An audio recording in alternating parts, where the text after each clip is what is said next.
So barrier methods are what is preventing the sperm from getting to the egg.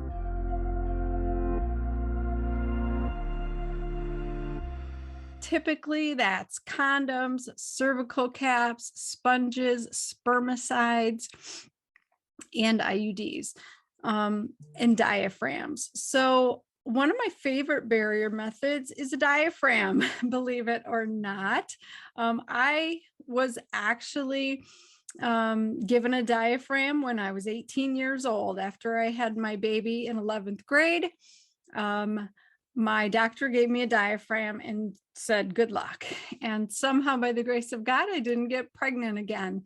Honestly, I think the diaphragm works really well. So it's a barrier method. It prevents the sperm from getting to the egg. You do need to use it with a spermicide for maximum effectiveness. And it kind of takes the spontaneity out of things because you got to know you're going to be intimate, right? So you have to have time to go put it in. And then you have to leave it in for like 4 to 6 hours afterward. But say you're having sex at night, you can just leave it in, go to sleep and take it out in the morning. And that gives this sperm ample time to be killed off. So, it's a little bit cumbersome, but I would say it's a really good option if you're trying to avoid hormones. So, back in the day, you used to have a pelvic exam and they would decide like what size diaphragm you would get, and then you would get a prescription for that. Now there's something called the Kaya diaphragm. It's CAYA. And it fits like almost all women. So it's pretty cool. You don't need a pelvic exam. You don't need to be fitted for it. So even if your gynecologist doesn't normally prescribe diaphragms and they're not used to that, they can prescribe you the Kaya. It's super easy. And they have it at Target and CVS and Walgreens and all those places. And you just use it. So it's a super good option if you're trying to avoid hormones. I mentioned you could do the over-the-counter sponges and spermicides and condoms and all of that stuff.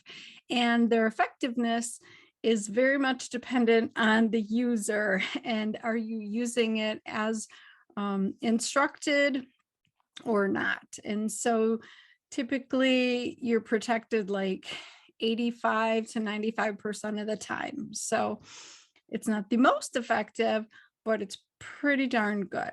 You can add in cycling, like the rhythm method with that. So if you know when your period is, if it's regular every month, every 28 to 30 days, and you know when you ovulate, then you can avoid intercourse during that time. Typically, you want to start avoiding 2 days before you ovulate because sperm can live in the vagina and uterus for up to 2 days. And then you want to wait at least 2 to 3 days after you ovulate because the egg lasts for a few days after you release it. And so if you know when you're going to have your period and you're super consistent, the rhythm method can be very helpful. Putting that on top of a barrier method, you're good to go.